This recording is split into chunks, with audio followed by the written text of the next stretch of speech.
श्रीरामचंद्राय नमः। हरि ओम श्री गुरुदत्तात्रेय नमः। हरि ओम श्री रत्नाकराय नमः। ओम भूर्भुवः स्वः तस्सवितुर्वरेण्यं भर्गो देवस्य धीमहि धियो यो न प्रचोदयात्। सर्वमंगलमांगल्ये शिवे सर्वार्थसाधिके शरण्ये त्र्यंबके गौरी नारायणे नमोस्तुते। ओम नमो भगवते वासुदेवाय नमः। श्री राम जय जय राम।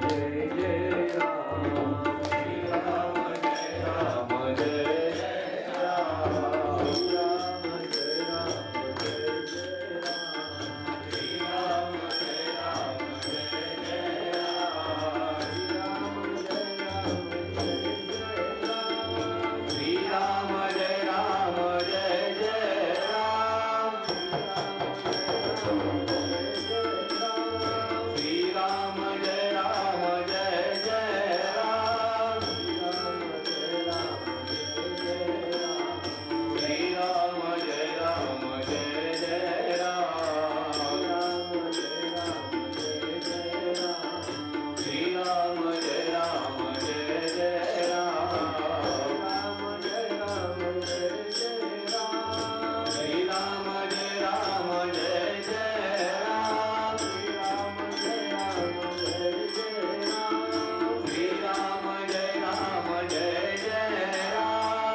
आपले आराध्य भगवान दत्तात्रेयांच्या जयंतीच्या निमित्तानं 7 दिवसीय रामायण, या 7 दिवसीय रामायणाच्या कथा प्रारंभ होत आहेत, कथेस प्रारंभ होत आहे। रामायण 6 महिन्याचं कोण करते, वर्षभराचं करते, कोण 11 महिन्याचं करते, ज्याच्या त्याच्या परीनं काही गावोगावी रामायण होतात, वर्षभराची, 6 वर्षाची, 8-10 महिन्याची। हे 7 दिवसीय रामायण आहे। 7 दिवसात रामायण होतं का, असतं का, ह्यात सगळं संपणार का, ह्यात सगळं ज्ञान होणार का, न करणाऱ्या माणसांना पडणारे अनेक प्रश्न आहेत। ज्यांना काही कळत नाही त्यांना पडणारे अनेक प्रश्न आहेत। ज्यांना काही कळतं यातलं, जो असे जाणता, ते फार थोडे असतात। जाणते नाही गुरु भजीचे, ते जाणता गुरुला भजतो आणि जे काय असेल ते कळतं। गुरु जे कळतं देवांचे कळतं।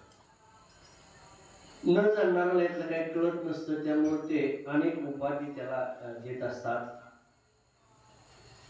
पण ही सामान्य गोष्ट नाही। 7 दिवसामध्ये रामायण सांगणं, रोज एका कांडाची समाप्ती होणं। आज बालकांड आपण घेत आहोत। पहिलं रोज एक कांड तुम्हाला श्रवण करण्यास मिळणार आहे। कलियुगामध्ये तुम्ही सगळे आळशी होत चाललेला आहे। तुमच्याकडे फारसा वेळ उपलब्ध नाही। वर्षभराच्या सेवेसाठी वेळ उपलब्ध नाही, म्हणून तुम्हाला 7 दिवसामध्ये रामायण सांगण्याचा हा प्रयत्न आहे. 7 दिवसाच्या रामायणामधून तुम्हाला काय फलप्राप्ती होईल? 7 दिवसाचं रामायण श्रवण केल्याने तुमच्या जीवनाचा पूर्ण उद्धार होईल. पूर्ण, अर्धा नव्हे, पूर्णत्वाचा उद्धार या 7 दिवसात होईल. मग तुम्ही 1 दिवसाचा लाभ घ्यायचा का, 2 दिवसाचा घ्यायचा का, 7 दिवसाचा घ्यायचा, हा ज्याचा त्याचा प्रश्न. कारण तुम्ही कुठेही गेला, मठावर गेला, बाजारात गेला, जत्रेला गेला, पाहुण्याकडे गेला, नाहीतर अन्य कुठे भ्रमण करत असला, तर इच्छाच बिराड जसं पाठीवर असतं तसं तुमचं बिराड तुमच्या पाठीवर घेऊन तुम्ही फिरता. त्यामुळं तुम्हाला बाकीच्या त्या परमार्थाचे काही घेणं देणं नसतं. पण हा मायाजाळ थोडासा बाजूला ठेवला तर जीवनाचा उद्धार व्हायला काही हरकत नाही. आणि म्हणून हे का सुरू केले आपण? तर प्रभू रामचंद्राची जी इच्छा अशी, भगवंताची इच्छा आले देवाजीच्या मनात, तेथे कोणाची चालेना. दत्त भगवंताची इच्छा, प्रभू रामचंद्राची इच्छा आणि गुरुरायाची जी इच्छा अशी आहे की 7 दिवसाचं रामायण कथा करा. का तर आता रामायणाची सुद्धा इतकी दुर्दशा वाढत चाललेली आहे की 14 दिवसाच्या वनवासाला 14 माणसं सुद्धा कुठं जाताना दिसत नाहीत. कुठं 2-4 माणसं, अशा पद्धतीने आपल्याला ते सगळं चित्र दिसतंय. आणि म्हणून हा 7 दिवसाचा योग, 7 दिवसात काय तर तुमच्या पदरात दान टाकायचं आहे. बरं झालं नाना आले, ते मला आनंद वाटला. नानांना फोन करण्यासाठी मी ह्या शिष्यगणांना जवळजवळ 2 दिवस झाले सांगतोय, पण ना ह्यांना नंबर मिळेल नाही कुठला प्रयत्न करतायत. म्हणजे गुरुच्या कामाची इतके दुर्दशा करून ठेवली ह्या शिष्यमंडळींनी. पण आता काय, कुठं काय कोट होईल सांगता येत नाही, पण आम्ही ते सगळं आवडतो. कारण ते सगळं बाजूला ठेवलेलं असतं. दया, क्षमा, शांती हे सगळं पुढं घेतलेलं असतं. नाहीतर कधी काळी कोप होईल हे सांगता येत नाही. इतकी दुर्दशा ह्या परमार्थाची. तुम्हाला एवढ्यासाठी मी फोन करा म्हणत होतो की दररोज आपण एक काम तर घेणारच आहे. तुमचा मधुर आवाज आहे. एक अति महत्वाच्या 5 जरी ओव्या तुम्ही वाचल्या, ज्या मी इथं तुम्हाला सांगणार आहे, ज्या तुम्हाला वाचण्यासाठी देणार आहे, त्या 5 ओव्या जरी वाचल्या तरी सुद्धा ते सार्थक होतं. असं तुमचं वाचन बी आहे, जे भगवंताने तुम्हाला ते ज्ञान, ते मुखोद्गत, तुमच्या मुखातून निघणारा तो आवाज, ते भगवंताची देणगी तुम्हाला, की त्या पिढीच्या आवाजाचं ते तुमचं साम्य रामायणापुरतं जुळतं. इतर भजनात ते जुळत नाही. इतर भजनासाठी तो तुम्हाला आशीर्वाद नाही. इतर भजनासाठी नाही. इतर भजनासाठी मस्तान असेल, इतर कोणतरी असतील, त्यांना तो आहे. पण रामायणाच्या ओवीसाठी दिलेला तुम्हाला प्रभू रामचंद्राचा आशीर्वाद आहे. आणि म्हणून ती गोडवी निराळे, आणि त्या गोडीसाठी मी 2 दिवस तिष्ठत होतो, आणि ती गोडी निश्चितपणानं आज पूर्ण होईल. असो, आज प्रारंभ होतोय पहिल्याच आपल्या ह्या बालकांडासाठी. भगवंत अवतार धारण करतात, त्याचं कारण असतंय धर्माचं रक्षण करणं, हे मुख्य कारण असते. आता कथेला सुरुवात होत आहे. राजा दशरथ हा अजपुत्र आहे, आणि राजा दशरथाला 3 पत्नी आहेत, कौशल्या, सुमित्रा आणि कैकेयी. आपल्या ऐकण्यात जास्त करून 3च पत्नी आहेत, ज्या तुम्हाला माहिती असतील, मला सुद्धा माहिती असतील. मी ठळकपणानं समोर येणार आहे. पण या शिवाय त्याला 700 पत्नी आहेत. 700 बायका आहेत. पण ह्या मुख्य पट्ट राणी आहेत, या मुख्य राणी आहेत तिघी. आणि त्यातील कौशल्या ही ज्येष्ठ आहे, तिला धर्मपत्नी असं म्हणतात. ही ज्येष्ठ पत्नी असते तिला धर्मपत्नी असं म्हणतात. त्याच्यानंतर सुमित्रा आहे आणि कैकेयी जी आहे सगळ्यात धाकटी त्या तिघीतली, ती भोगपत्नी आहे. अशा त्या 3 पत्न्या आहेत. राजा दशरथाला मूलबाळ नसल्यामुळं, पोटी पुत्र संतान नसल्यामुळं तो नाराज आहे. सामान्य माणसाला जरी पुत्र नसला तरी तो नाराज होतो. आणि राजा दशरथास तरी एवढं वैभव आहे आणि एवढ्या बायका असून जर एखाद्याला पुत्रप्राप्ती नसेल तर तो म्हणजे किती विवंचनेत असेल किंवा काय त्याचं वर्णन करता येणार नाही. आणि म्हणून तो खूप दुःखामध्ये आहे पुत्रप्राप्ती नसल्यामुळे. आणि त्या दुःखामध्येच, त्या नाराजीमध्ये तो शिकारीसाठी जातोय वनामध्ये. कारण जेव्हा माणूस नाराज असतो त्यावेळी नाराज असल्यानंतर काहीतरी तंबाखू तर खाईल, इतर काहीतरी हे करेल, व्यसनाकडे वळेल. आणि हा शिकारी करण्यासाठी गेला, शिकारीसाठी गेला. नाराज असल्यामुळं कुठेतरी मनाचे गुंतवणूक व्हावी, मन रमावं म्हणून तो शिकारीसाठी गेलेला आहे जंगलामध्ये. प्रत्येक गोष्टीचा योग ठरलेला असतो. त्या पद्धतीनं देवानं जर ठरवलं ह्याला काय शिकार मिळूच द्यायचे नाही तर मिळूच देत नसते. देवानं जर ठरवलं एखाद्याला त्याला मठावर यूज द्यायचं नाही, त्याला यूज देत नसते. तसं दिवसभर फिरला पण राजाला शिकार काय सापडली नाही. शेवटी खूप निराश झाला आणि शोधत राहिला पण काय कुठं मिळ बसेना. दिवस मावळण्याची वेळ आली, सूर्यास्त होण्याची वेळ आली तरी शिकार सापडेना. आलाय शिकारीसाठी, आता माघारी कसा जायचा शिकार न होता. आपलं काय नसते, काय होऊ नाही तर न हो, आपण जरी अर्ध्यातनं मोरडा माघारी फिरवूया. म्हणजे कडला कुठं जायचं काही विषय नसतो, सगळ्या कुठे अर्ध्या अर्ध्या. म्हणून वैतागानं, इथून म्हणा साधू संत सुद्धा वैतागतात का? तुमची अवस्था पाहिजे, तुम्हाला बघितल्यावर ना वैतागते नाव एकेकाला असं पातळात घालतील. ज्ञानेश्वर माऊलीसारखे तर संत इतके दयाळू किंवा शांत मला वाटत नाही दुसरे कोण असतील की त्यांची एवढी शांतता किंवा त्यांची एवढं दया प्रेम. त्यांनी सुद्धा वैतागावर आपल्यावर म्हणल्यावर काय आता ह्याच्यापेक्षा वाईट अवस्था आपली काय असणार आहे.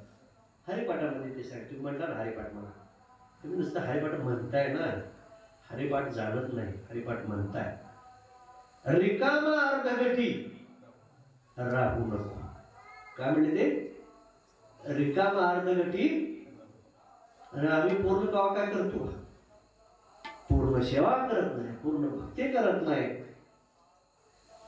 पूर्णत्वाचं ज्ञान घेत नाही, काही करत नाही. त्याने इतकं वैताग, याच्यापेक्षा काय दुर्दैव आपलं? कशासाठी वैताग असते तेवढे? रिकामा अर्धगठी अर्ध कशाला करतो? पूर्ण कर ना, सेवा पूर्ण कर, ज्ञान पूर्ण घे, भक्ती पूर्ण कर. होत नाही तसं. आणि मग तो अर्ध्यातनं माघारी फिरणारा नव्हता, सूर्यवंशातला आहे ना तो. ज्याच्या त्याच्या कुळाचं काय वैशिष्ट्य असतं, प्रत्येक कुळाच्या ते सूर्यवंशातले माघारी फिरले नाही. दिवस मावळण्याची वेळ आलेली आणि शिकार तर सापडे नाही.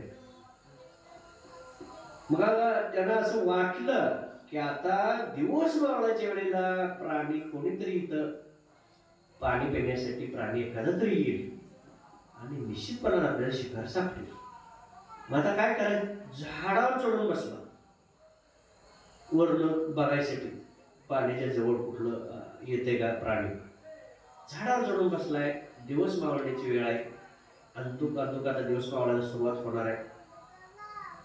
एवढ्यात श्रावण बाळ आपल्या आईवडिलांना काशीची तीर्थयात्रा घडवण्यासाठी कावडीत बसून तो घेऊन चाललेला होता. आणि दिवसभर तो चालत येत असताना अजून मुक्कामच्या ठिकाणी जायला थोडा वेळ होता, अंतर होतं.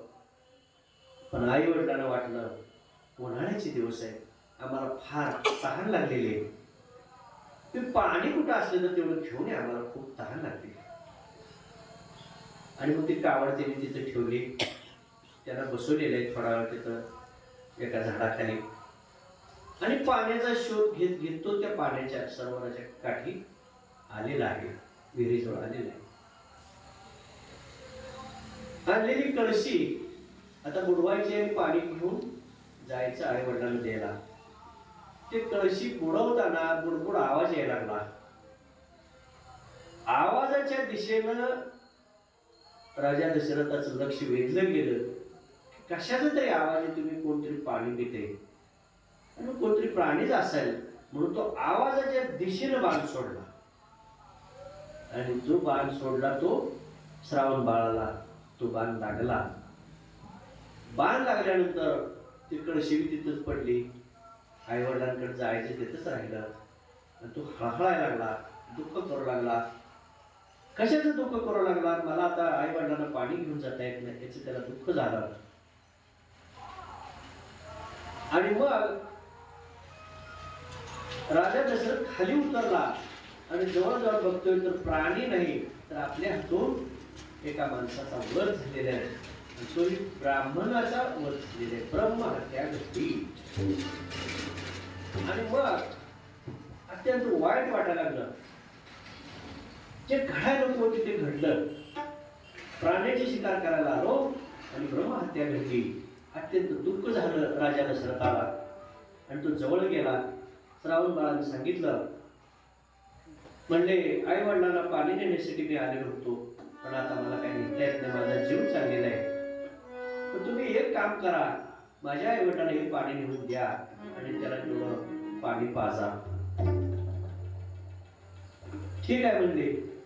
आणि मग श्रावण बाळाने श्रीराम म्हणून आपला देह त्याग केला. शेवटी काय म्हणजे श्रीराम हे नामस्मरण करत देह त्याग केला.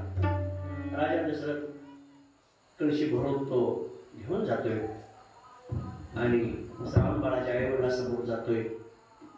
पण आता बोलायचं कसं? मी श्रावण बाळ आहे का कसं, त्याने काय सांगायचं? बोललं तर आवाज ओळखू येतील, ते ओळखतील आवाज. मग पाणी पिऊस तर काय बोलायचं नाही, पाणी पिल्यावर सांगायचं मी कोण आहे म्हणून. जाऊन उभा राहिला जवळ. त्यांना वाटलं हा श्रावण बाळाच आहे. बाळा तू का बोलत नाहीस, असा गप्प का उभा राहिलायस? त्याला वाटलं थोडा वेळ बोलून आता तरी पाणी पितील, पण ती पाणी प्यायला तयार नव्हते. तू काय आमच्यावर रुसलास, आमच्यावर रागावलास का पाणी आणायला सांगितलं म्हणून? म्हणून ते त्याला विचारू लागले. पण त्याला असं लक्षात आलं की बोलत नाही म्हणल्यावर कोण आहे नेमकं? मग तुम्ही कोण आहात खरं सांगा.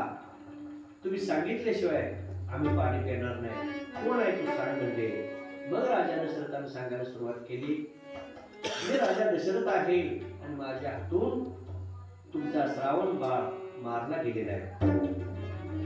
त्याला बाण लागलेला आहे. माझ्या हातून ती ब्रह्महत्या घडलेली आहे. याच्याबद्दल मी क्षमा मागतो. चुकून माझ्या हातून हे पाप घडलेलं आहे, अपराध घडलेला आहे असं म्हणतो. श्रावण बाळ मेलाय म्हटल्यानंतर, त्याचा मृत्यू झालाय म्हटल्यानंतर आई वडिलांना अत्यंत दुःख झालं. अजून तीर्थयात्रा करायची राहिली तिथंच. आणि आता आपण आपल्या जवळही नाही मुलगा, जर मुलगा बी जवळ नाही, तीर्थाच्या बी जवळ नाही आपण, आणि मधीच आपण तिथं लटकलोय. कोणतंच साध्य होत नाही आणि आपल्या जवळ मुलगाही नाही, याचं त्याला दुःख झालं. आणि मग तेवढे आम्ही तर राहून काय करायचं? आमचा मुलगा आता आमच्या जवळ नाही, त्याचाही प्राण गेलाय, तर आम्ही राहून काय करणार?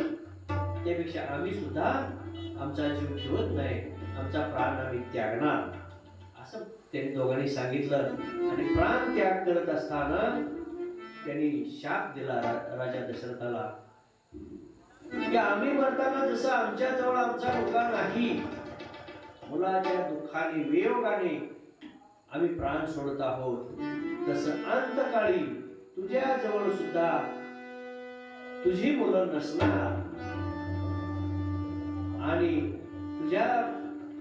तुला सुद्धा आमच्यासारखा पुत्र वियोग होऊनच तुझा प्राण जाणार, अशा पद्धतीचा शाप त्या आई वडिलांनी दिलेला आहे. शाप दिलेला आहे. पण हा शाप ऐकून राजा दशरथाला आनंद वाटलेला आहे. ते म्हणजे मरताना मुलं जवळ नसू दे म्हणले, मुलं होते याचा आनंद राजा दशरथाला झाला.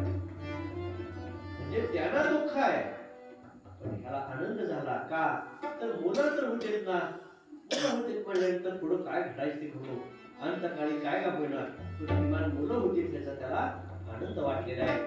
आणि मग सगळा विधी आटोपून संपूर्ण अंत्यविधी त्यांचा करून राजा दशरथ अयोध्येला परत आलेला आहे. आल्यानंतर त्याला ते दुःख पाहायला लागलेलं आहे की आपल्या हातून ब्रह्महत्या घडली. मग आपण केलेल्या ह्या पापाचं मार्जन कसं होईल, हे पाप कसं संपणार, ह्याच्यासाठी हे पाप मुक्त होण्यासाठी आपण काय करावं, असं राजा दशरथ विचार करू लागलेला आहे. आता दशरथाच्या बाबतीत जर बोलायचं म्हटलं तर दशरथाचं इतकं पुण्य, दशरथाचे पुण्य कोट्यानुकोटी, म्हणून राम आले कोटी, इतकं पुण्य, खूप पुण्य आहे राजा दशरथाचे. हा एकच अपराध घडलाय त्याच्या हातून, तरी सुद्धा घडलेल्या अपराधाबद्दल त्याला खूप दुःख व्हायला लागलेलं आहे आणि याच्यासाठी मी काय करावं अशी विवंचना त्याला व्हायला लागलेली आहे. आपल्या हातून हजारो पाप झाली तरी आम्ही म्हणणार आहे आमचं काय एवढं घडलं असेल, त्याची कसलीच खंत वाटत नाही आपल्याला. पण इथं मात्र एका पापासाठी सुद्धा राजा दशरथ दुःखी झालेले आहे. आणि कुळाचे गुरु असलेले वशिष्ठ मुनी त्यांना त्याने विचारणा केलेले गुरुना की म्हणजे माझ्या हातून असे असे पाप घडलेले, ब्रह्महत्या घडलेली आहे, आता हे पाप निघून जाण्यासाठी, यातून मला मुक्त होण्यासाठी काहीतरी मार्ग सांगा. ते म्हणाले ठीक आहे, म्हणले यज्ञ कर, घडले पाप आता काय चुकून घडलेले आहे, त्याच्यासाठी अश्वमेध यज्ञ कर म्हणून सांगितलं वशिष्ठाने. आणि राजा दशरथाने अश्वमेध यज्ञ त्या ठिकाणी केलेला आहे ह्या पापातून मुक्तता होण्यासाठी. यज्ञ संपन्न झालेला आहे, सगळं झालंय,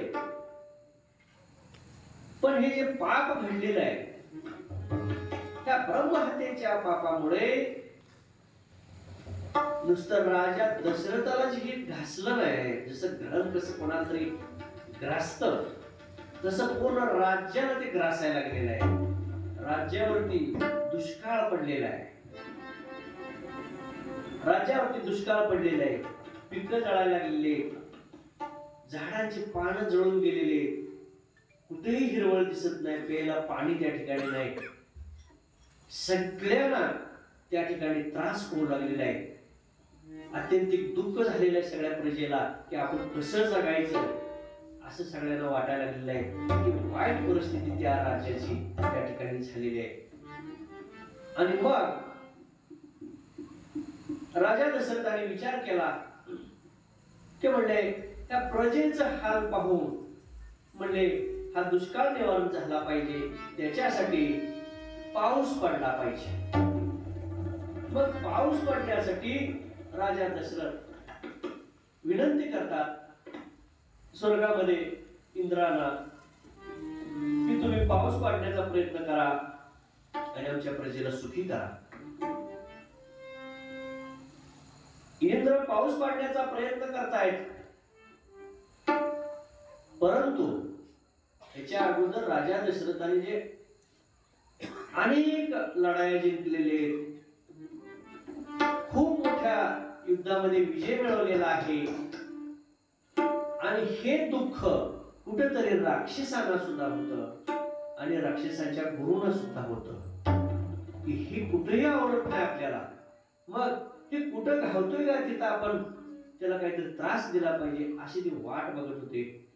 आणि इंद्राने पाऊस पाडण्याचं ठरवलं. पाऊस ढगातनं येत असतो खाली, पाण्याचे ढग भरावे लागतात आणि मग जमिनीवरती पाऊस येतो. ते पाण्याचे ढग शुक्राचार्यांनी वरच्या वर अडवले, एकही थेंब खाली पडू द्यायचे नाही. पडू दे दुष्काळ पडला तर. म्हणजे राक्षसामध्ये देव आणि दानवामध्ये काय फरक आहे? सात्विक वृत्ती इकडं चांगलं होण्यासाठी देवगण प्रयत्न करतात आणि त्याच्या विरुद्ध राक्षसांची दानवांची प्रवृत्ती काय असते? त्रास देण्यासाठी. त्रासात त्यांना आनंद वाटतो आणि आपलं राज्य सगळीकडे असावं हे त्यांच्या मनामध्ये असतं. म्हणून पाण्याचे ढग अडवून धरले शुक्राचार्याने, एक थेंब खाली पडू देणार. राजा दशरथाने सांगितलं, काय झाले देवा, अजून पाऊस पडे नाही. ते म्हणले, आम्ही पाऊस पाडायचा प्रयत्न करतोय पण शुक्राचार्याने ढग अडवून धरलेले, आता काय करायचं? मग स्वतः राजा दशरथ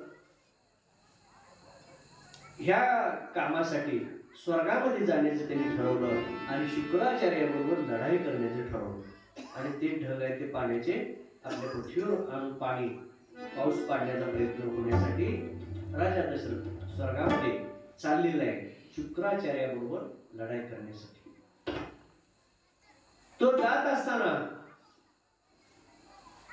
कैकेयी एरवी कधीही कुठल्या युद्ध किंवा लढाईमध्ये राजा चालला तर त्याच्याबरोबर जात नव्हती, पण आज मात्र राजा स्वर्गामध्ये जाऊन लढाई करणार आहे आणि मग स्वर्ग कसा आहे, काय आहे मला बघायचं आहे आणि मी तुमच्या बरोबर येणार असा कैकेयीने हट्ट मांडला. राजाने सांगितलं, खूप मोठी लढाई असते आणि त्या ठिकाणी मृत्यू होत असतात, ते तुला बघवणार नाही. खूप मोठी विदारक परिस्थिती असते, तुला ते बघू वाटणार नाही. कोण मरतय कोण जगतय काय सांगता येत नाही आणि हे कशाला बघायसाठी तू येतेस? म्हणले, नाही, मला एवढे खेपर तुम्ही बरोबर घेऊन जायला पाहिजे. तुका म्हणे, मी बाळे या देवाची नळी वाळे. लाडका असतं त्याचे सगळेच नाही. त्यामुळे कैकेयी हे कसे आवडती पत्नी राजा दशरथाचे, त्यामुळे तिचा हट्ट पुरवणं त्याला भाग पडते आणि कैकेयीला बरोबर घेऊन राजा दशरथ स्वर्गामध्ये गेलेले. या देवाची लढी मारे, तुका म्हणे आम्ही बाळे या देवाची लढी मारे, जाऊ देवाची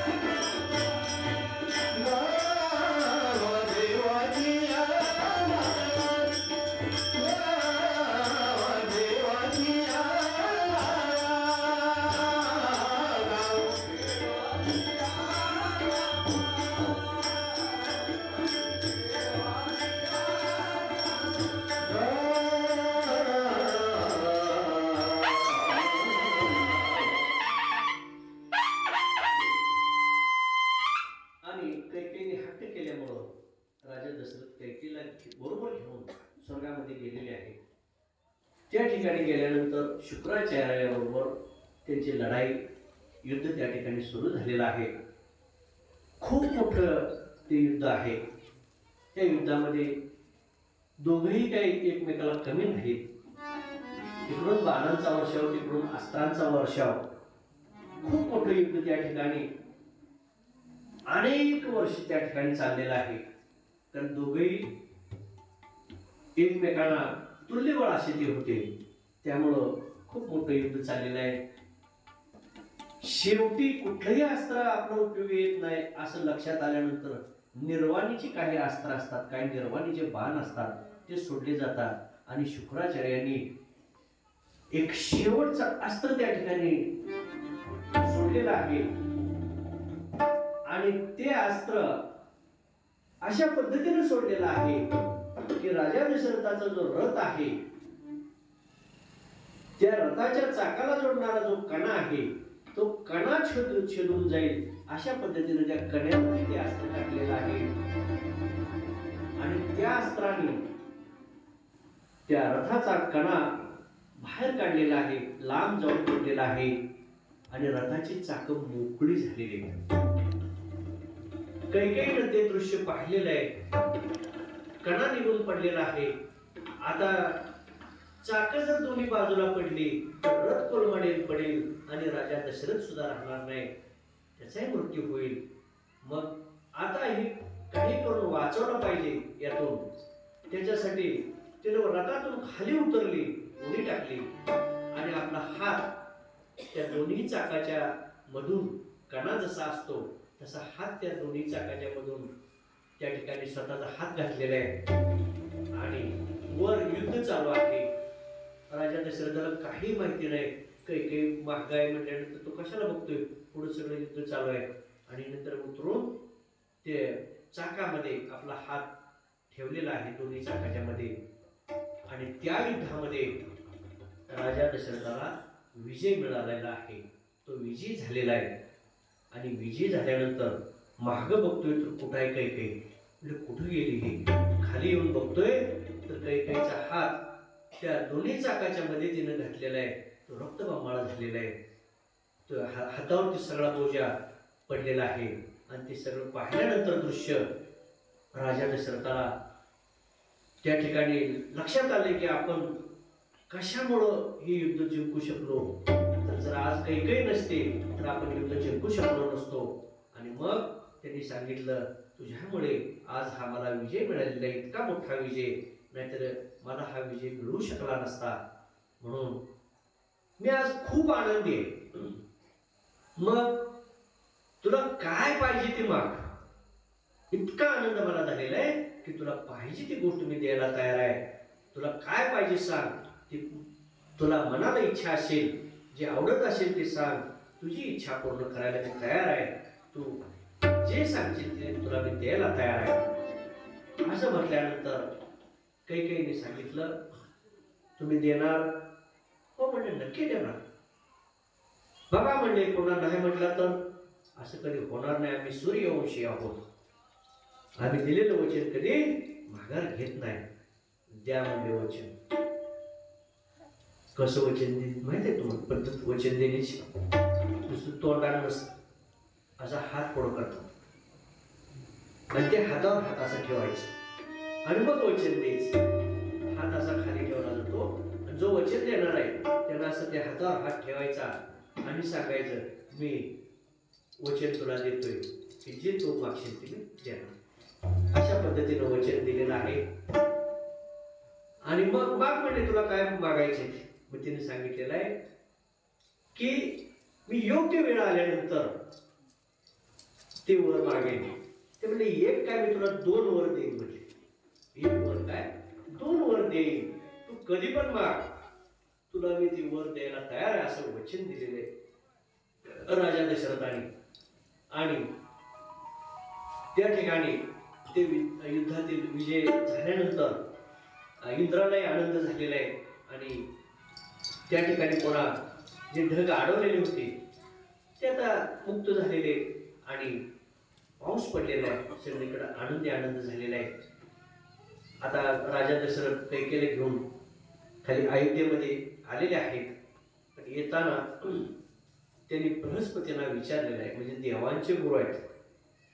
जसे तुमचे गुरु सद्गुरू तसे देवांचे सुद्धा गुरु आहेत बृहस्पती आणि दानवांचे गुरु आहेत शुक्राचार्य, ज्यांच्याबरोबर आता लढाई झालेली.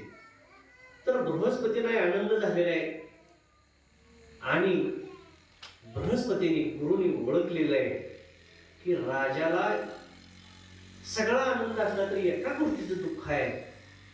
कारण गुरु जाणत असतात बोलत नसले तरी जाणत असतात. आणि मग त्याला एका गोष्टीचं दुःख आहे, पुत्र प्राप्ती नाही म्हणून दुःख आहे हे त्यांनी जाणलं. आणि राजा दशरथाला सांगितलं की तुमचं हे दुःख निश्चितपणानं आम्ही निवारण करू. तुम्हाला पुत्र प्राप्ती होण्यासाठी निश्चित उपाय आम्ही सांगू. ते म्हणजे काय करायला पाहिजे तर म्हणले पुत्र कामेष्टी यज्ञ त्या ठिकाणी करा आणि मग तुम्हाला निश्चितपणानं आम्ही त्याच्यामध्ये मदत करू. काय लागेल ते त्या ठिकाणी मदत करू. आणि मग राजा दशरथ खाली आल्यानंतर वशिष्ठ मुनीशी चर्चा केलेली आहे. पुत्र कामेष्टी यज्ञ करण्यासाठी त्यांनी चर्चा केलेली आहे. पण बृहस्पतीने सांगितलं की म्हणजे हे करायचंय ठीक आहे आणि इंद्राने सांगितलं आम्ही सहाय्य करू तुम्हाला. पण म्हणले हा पुत्र कामेष्टी यज्ञ कोण करणार ते बाकी कोणालाही ते शक्य नाही. मग हे शृंग मुनी ऋषी शृंग हे शृंग ऋषी आहेत आणि त्यांच्याकडून हा तुला यज्ञ करावा लागेल. पण विभांडक ऋषी त्यांचे हे ऋषी शृंग चिरंजीव आहेत, तो मुलगा आहे. विभांडक ऋषी तुला कुठेही भेटणार नाही. ते पण सक्षम आहेत हा यज्ञ करण्यासाठी, पण ते कोणालाच भेटत नाही, कोणालाच भेटत नाही. त्यामुळे तुला ते काही उपलब्ध होऊ शकणार नाही. मग त्यांचा मुलगा ऋषीशृंग, त्या ऋषीशृंगाला तुम्ही घेऊन या आणि पुत्रकामेष्टी यज्ञ करा. पुत्रकामेष्टी याग म्हणजे यज्ञ. हा पुत्रकामेष्टी यज्ञ त्यांच्याकडून संपन्न करा. पण म्हणते ह्याच्यात खूप अडचणी आहेत. ते विभांडक ऋषी अखंड ध्यानात असते, वनातच असते, ती कोणाला भेटत नाही.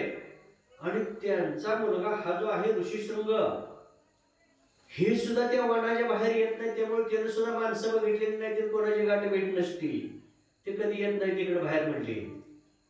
आणि मग त्याला म्हणले आणावं लागेल काहीतरी उपाययोजना करून, ती येणार नाही तसा. आणि ती कशाला बोलणारे बी नाहीत म्हणले. हा नाहीतर आपल्यासारखं म्हणणार काय जा आहे ते जाऊ दे का, पण एवढं काम झालं पाहिजे. असं काही देव विकत घेता येत नाही, गुरु विकत घेता येत नाही. तसं ते ऋषीला किती जरी राजाचं सामर्थ्य असलं, द्रव्यदार असले, तर तिथे काही इलाज चालत नाही. म्हणजे असा सहजासहजी असा येणार नाही. मग त्यांनी युक्ती सांगितली, आम्ही 5 देवांगना पाठवतो म्हणजे खाली वरून, आणि त्या देवांगना अप्सरा त्या ठिकाणी खाली आम्ही पाठवू. कशासाठी? त्यांना भुलवण्यासाठी, ऋषीशृंगाला भुलवण्यासाठी आम्ही अप्सरा पाठवून देऊ खाली तुमच्या मदतीसाठी. आणि त्या अप्सरा त्या देवांगना काय करतील, त्यांना भुलवून आणून तुमच्यापाशी सोडतील. कृष्णाला भुलविले गोपीने, कृष्णाला भुलविले गोपीने, कृष्णाला भुलविले गोपीने, तेजमे तुला पाना राहिनार, तेजमे तुला पाना राहिनार. मी मारीन, मी मारीन तुनाले, मी मारीन तुनाले. कृष्णाला भुलविले गोपीने, कृष्णाला भुलविले गोपीने, कृष्णाला भुलविले गोपीने, गोपीने, गोपीने.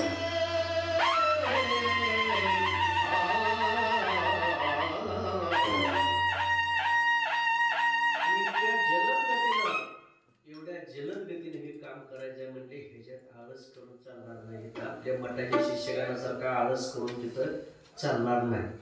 विलंब लागता कामा नाही. म्हणजे इतकं अतिशीघ्र काम करायचं आहे. काय करायचं आहे, आम्ही देवांना पाठवणार आणि ते अप्सरा आल्यानंतर त्यांना भुलवण्याचा प्रयत्न होईल.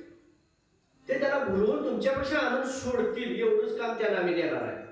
आणि तिथं आणून सोडल्यानंतर त्याला घेऊन आलेले म्हणले लगेच त्याचं लग्न करून टाकायचं लग्न केल्याशिवाय माणूस गुतत नाही आणि गुतलेला पुन्हा देवाकडे कवा येत नाही. याला गुंतवायला लागते म्हणले तर तुमचा यज्ञ होईल, नाहीतर नाही गुंतवला म्हणजे लगे माहेर जाईल. मग आले लगे त्याचं लग्न करून टाका. आणि मग लग्न कोणासंग करायचं ही मी त्यांनी सांगून ठेवलं आणि सगळ्या गोष्टीची तयारी केली. शंतनू त्यांचा मित्र होता राजा दशरथाचा.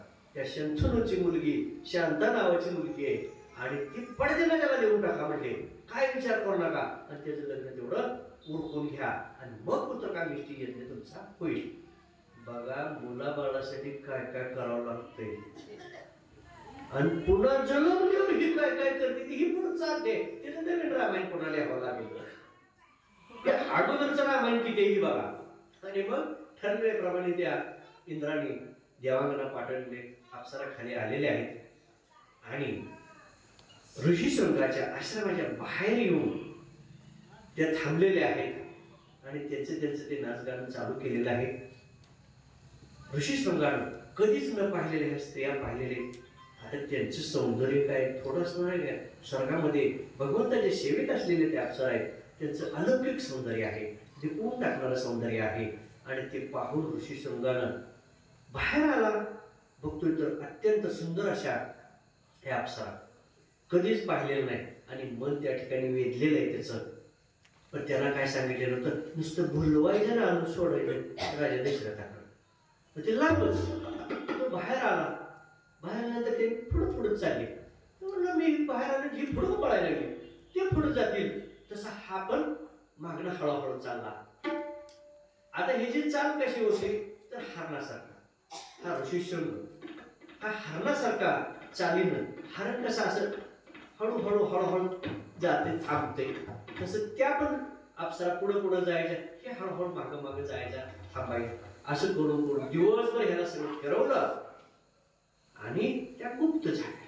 नुसतं फिरवून गुप्त झाल्या आणि ते कुठंच दिसेनायत झाल्या. दिवस मावळा. पुन्हा परत आला आश्रमामध्ये आणि विचार करायला लागला की म्हणलं आपण बघितले सगळ्या गोष्टी खऱ्या. म्हणलं पण काय बोललो नाही, चाललो नाही, कोण आहे काय नाही, म्हणलं काय बोललो नाही, चर्चा नाही, काय नाही, ते लगे गुप्त झाले. असं कसं काय? मग आपण काहीतरी त्यांना नाश्ता पाण्यासाठी तरी आणायला पाहिजे होतं, काहीतरी चहा पाणी तरी करायला पाहिजे होतं, बोलायला पाहिजे होतं. पण काहीच करणार म्हणजे गुप्त केली सगळे, गुप्त होऊन राहिले. आता काय करा बघा. शृंग ऋषी इतकं वैराग्य त्याच्या ठिकाणी, कधी स्त्रीला पाहिलेलं नाही, स्त्रीचा संग नाही, कधी विचार नाही, तरी पण एकदा अप्सरानं बघितलं पूजा विधी तिथं जर राहिल्या रात्रभर त्यांचा विचार करू लागला. ते म्हणा आता रात्र कधी संपायची आणि दिवस कवा उगवायचा आणि आपण त्याला बघून काहीतरी बोलणं चाललं तर व्हायला पाहिजे. दिवस रात्रभर तो विचार करत बसला. जे विषय कसे असतील बघा. आणि मग दिवस उगवल्यानंतर पुन्हा ते अप्सरा आलेले आहेत. बरं झालं म्हणलं आता तर दिसायला लागलेले. आणि पुन्हा मग त्यांच्या जवळ तो चाललेला आहे. ते जवळ जाईल तसं ते लांब चाललेले. ते म्हणाला मी तुम्हाला बोलायसाठी जवळ येतो तुम्ही पुढेच पळायला लागला म्हणून. तरी पण त्यांनी काय विचार केला नाही, त्याला तसंच पुढं घेऊन चालल्या. आणि असं भुलवत त्यांनी राजा दशरथाच्या अयोध्या नगरीपर्यंत त्याला आणलेलं आहे आणि तिथपर्यंत आणून सोडून त्या गुप्त झालेल्या आहेत. त्यांचं काम काय होतं तेवढंच त्यांनी केलं. आणि तिथं आल्यानंतर राजा दशरथाला कळलं ऋषीशृंग आलेले आहेत. मग त्यांनी लगेच तातडीनं लग्नाची तयारी, जलदगतीनं लग्नाची तयारी केलेली आहे. आणि मग त्यांच्या लग्नाचा उत्सव सगळा करण्याचं त्यांनी नियोजन केलेलं आहे. ही गोष्ट विभांडक ऋषीने कळलेली, मी त्याच्या वडिलांना कळलेले की माझा मुलगा इथं नाही, कुठं घ्याला, कुणी घ्याला, का घ्याला आणि कुणाच्या नादाला नाही. काय आपण म्हणतो आमचं कोणाच्याच नादाला नाही का, असं कसं काय झालं? असं होत नसते. आणि विचार करायला लागला. शोध घेत आला तर मंडप लावलेला आहे, लग्नाची तयारी. म्हणजे काय म्हणले? मग ते लोकांनी सांगितलं तर म्हणले ऋषी शृंगाचं लग्न आहे म्हणले सोहळा.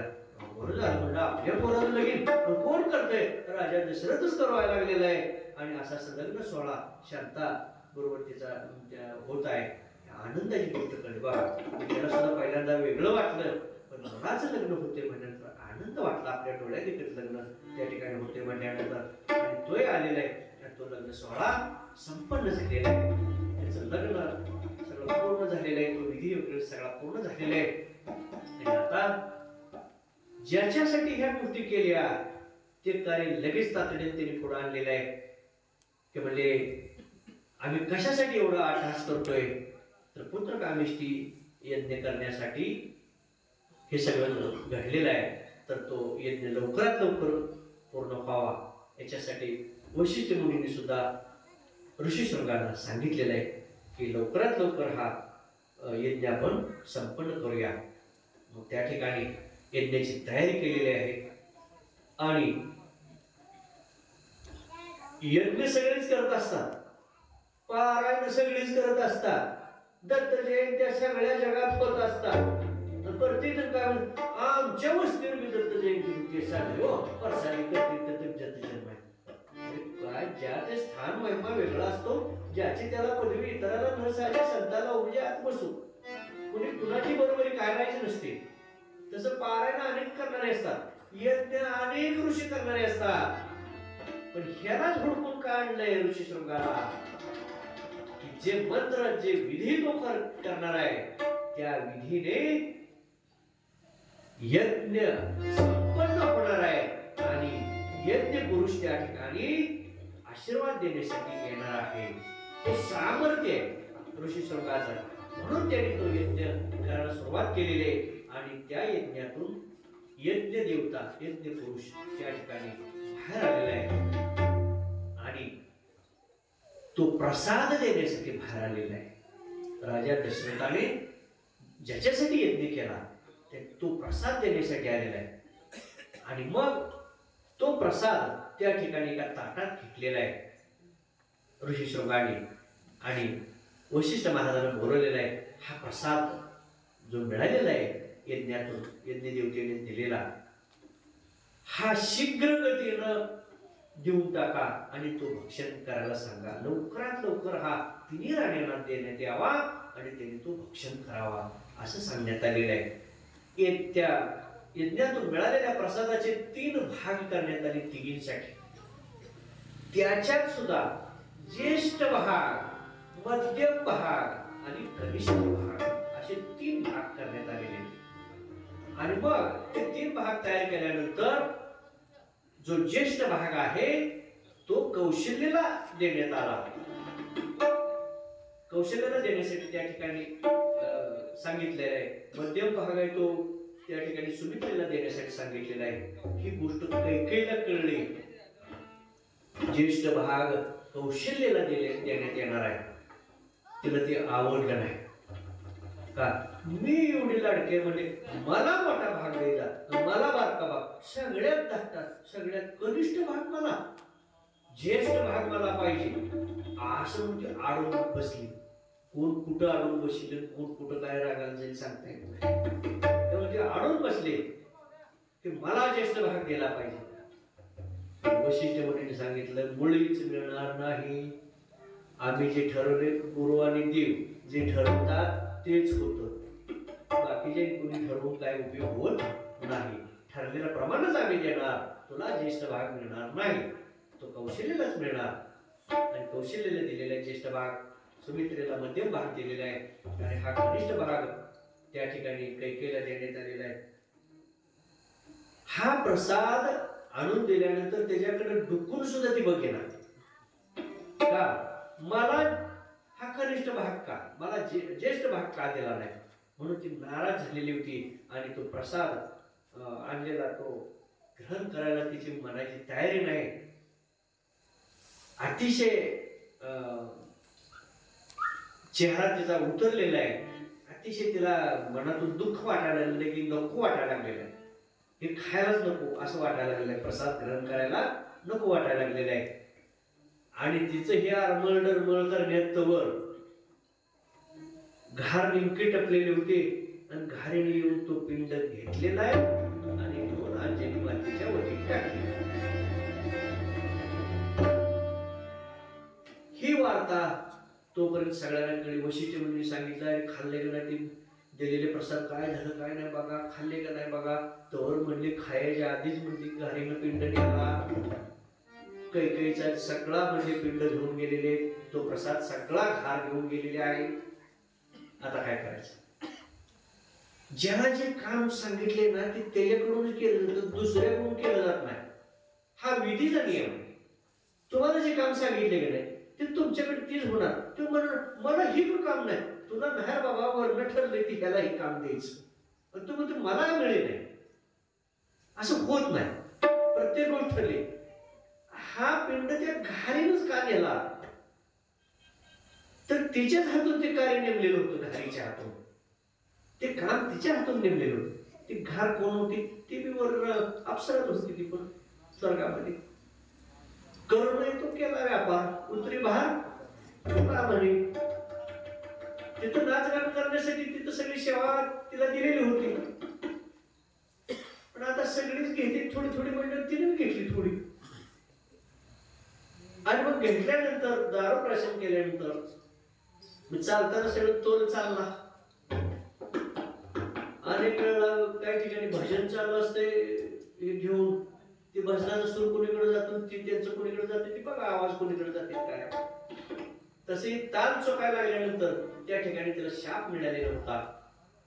आणि शाप मिळाल्यानंतर तू घार होशील म्हणून शाप तिथे दिलेला आहे.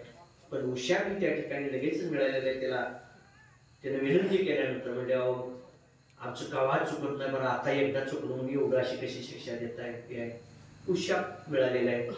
म्हणजे देवाने सांगितलेलं आहे की तू शाप मुक्त होशील कधी? तर पुढे म्हणजे राम अवतारामध्ये, भगवंताच्या अवतारामध्ये तुला हे कार्य दिलेलं आहे.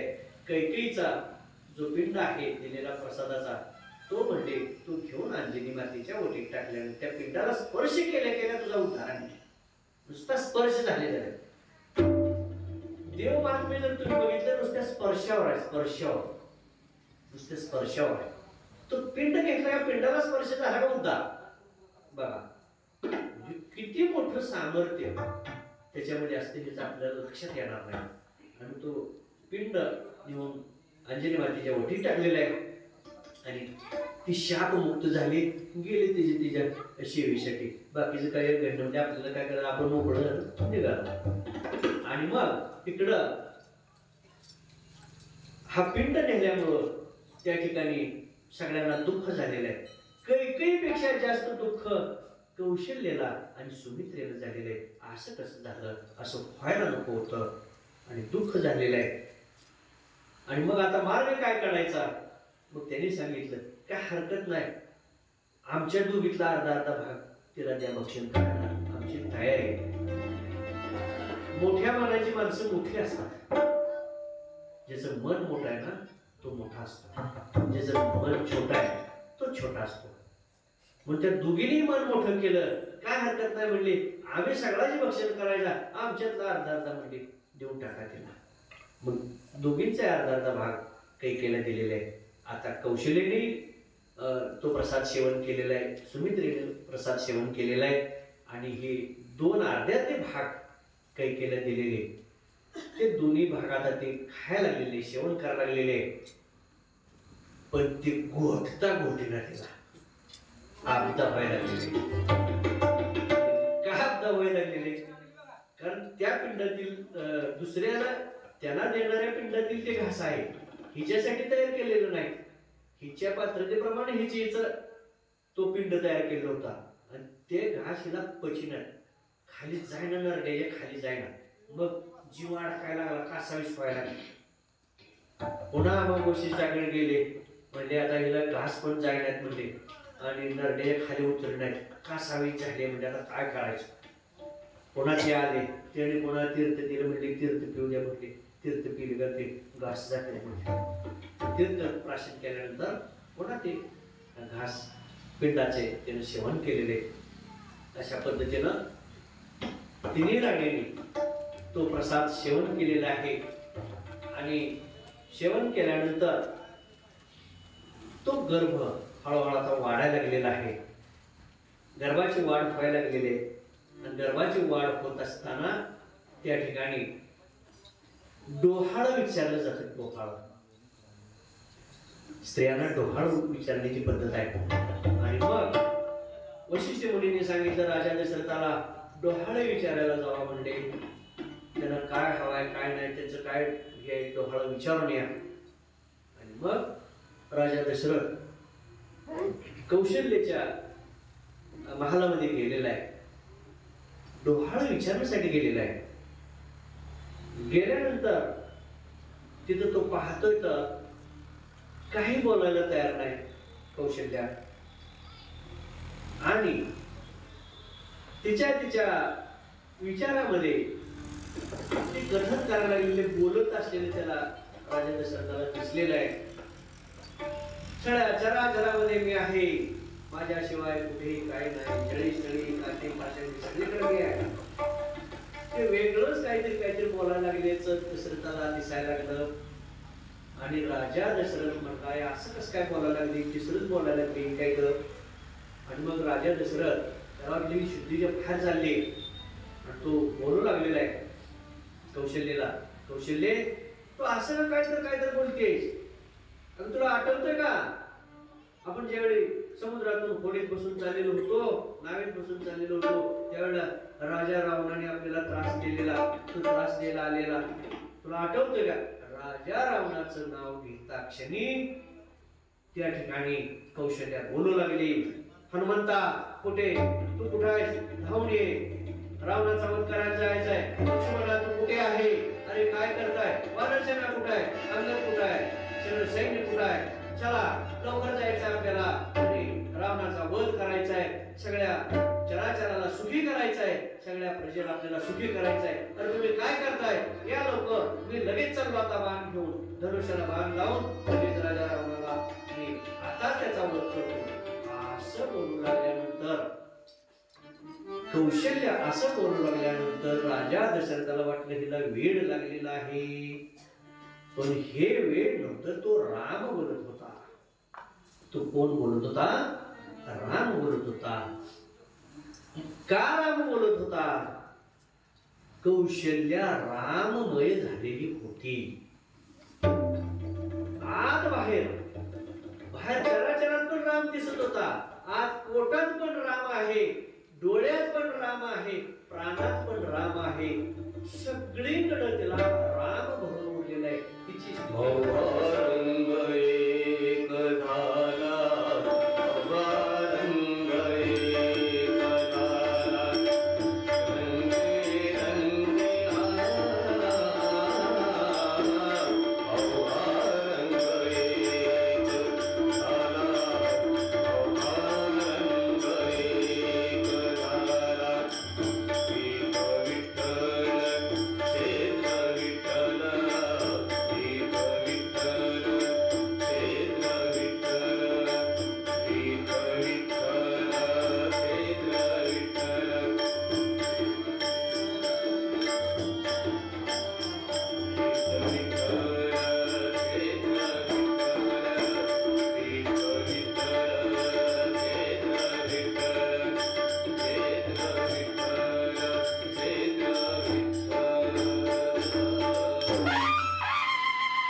शुद्ध सात्विक होती, ब्रह्मस्थितीला पोचलेली होती.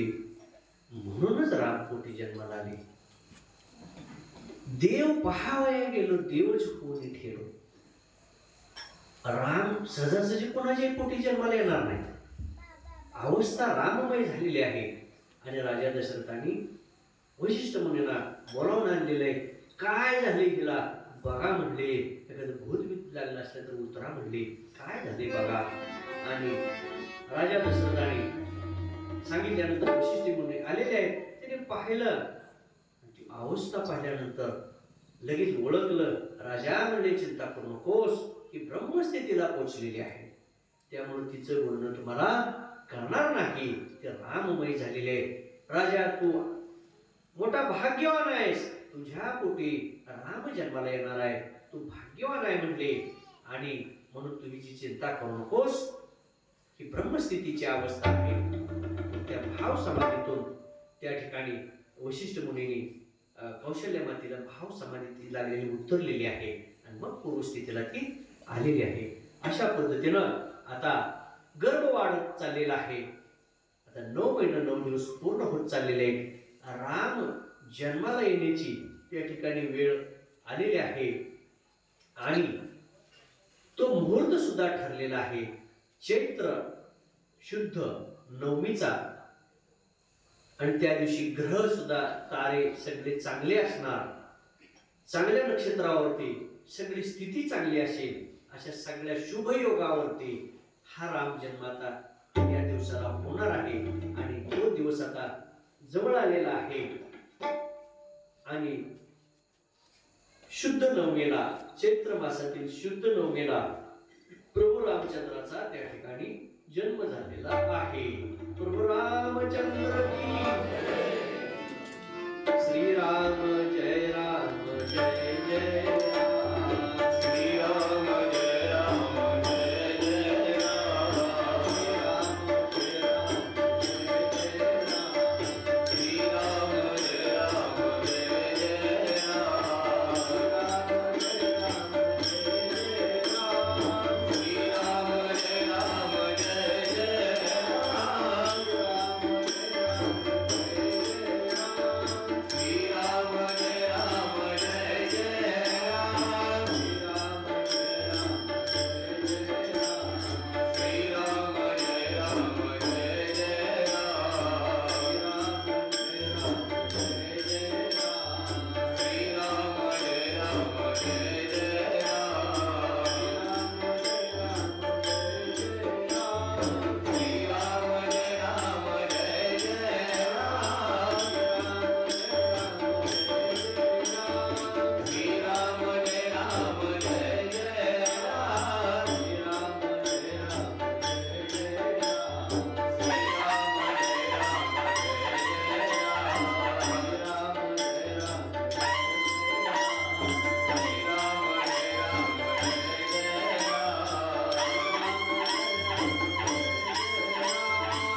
जन्माला आलेले आहेत. सुमित्रेच्या पोटी लक्ष्मण त्या ठिकाणी जन्माला आलेले आहेत आणि कैकेयीच्या पोटी भरत आणि शत्रुघ्न हे जन्माला आलेले आहेत. जन्म सोहळा संपन्न झालेला आहे. त्यानंतर नामकरण विधी असतो, नाव ठेवण्याचा. तो नामकरण विधी सुद्धा संपन्न झालेला आहे. आणि आता लहानाचे मोठे होऊ लागले. प्रभू रामचंद्र बालवयातून आता थोडं थोडं मोठं होत चाललेले आहेत. आणि थोडे मोठे होत चालल्यानंतर त्यांना बालपणीच शिक्षण दिलं जाते. अनेक धनुर्विद्या त्यांना शिकवल्या जात आहेत.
आता लहानपणी त्यांना धनुर्विद्येचं शिक्षण दिलं जाते, अनेक शस्त्रास्त्रांचं शिक्षण दिलं जाते.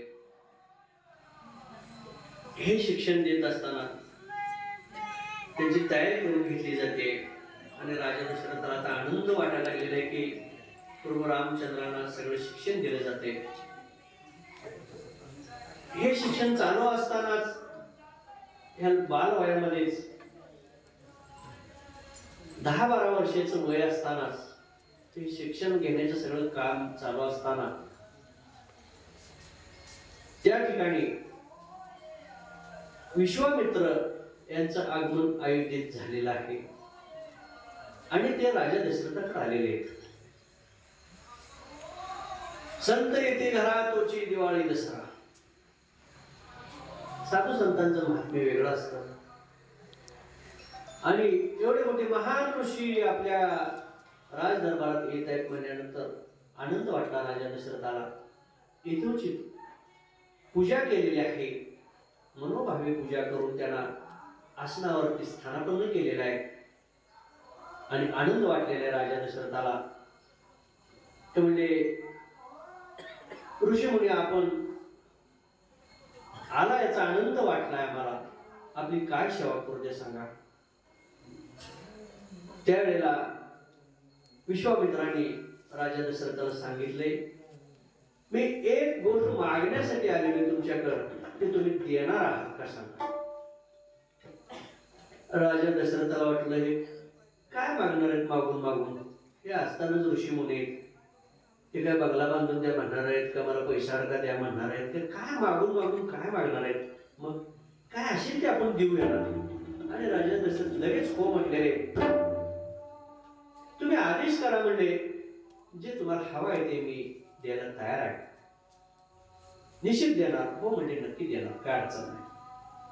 आणि मग त्यांनी सांगितलेलं आहे विश्वामित्रांनी, ते म्हणजे आम्ही जो यज्ञ करतोय त्या यज्ञाचा विध्वंस राक्षस मंडळी करतात. अनेक राक्षस आम्हाला त्रास देतात. त्यामुळं आमच्या अनुष्ठानाला, आमच्या यज्ञाला ऋषीमुनी यायला घाबरतात. का तर जाऊन बसाव तिथं अनुष्ठानाला यज्ञाला म्हटलं काही राक्षस ठेवत नाही. या भीतीमुळे यायला सुद्धा तयार नाहीत. आणि जर आम्ही तसाच चालू ठेवला यज्ञ तर आमच्या यज्ञामध्ये अनेक प्रकारची संकट ते आणतात. यज्ञामध्ये आणून हाडं टाकतात, मांस टाकतात, अनेक प्रकारचा त्रास देतात आमच्या बसलेल्या ऋषीमुनींना. आणि मग आमचा यज्ञ संपन्न होत नाही, तो अर्धवट राहतो. आमचा यज्ञ संपन्न व्हावा, तो पूर्ण व्हावा, याच्यासाठी आम्हाला मदत पाहिजे म्हणून आम्ही तुमच्याकडे आलोय. आणि तुमच्याकडे मदत एवढ्यासाठी आम्ही मागतोय की तुम्ही राम आणि लक्ष्मणाला आमच्या यज्ञाचं संरक्षण करण्यासाठी आमच्या बरोबर पाठवून द्यावं. ही वार्ता ऐकल्या राजा दशरथाला काही सुचेना, त्याला काही कळेना.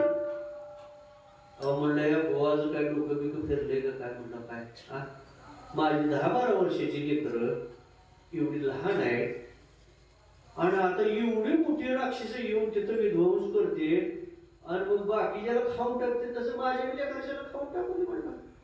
म्हणजे मी एवढं यज्ञ केलं, एवढ्या खाटाटोप केल्या आणि आता नेऊन राक्षसाच्या तोंडात ते आलाय का म्हटलं ती.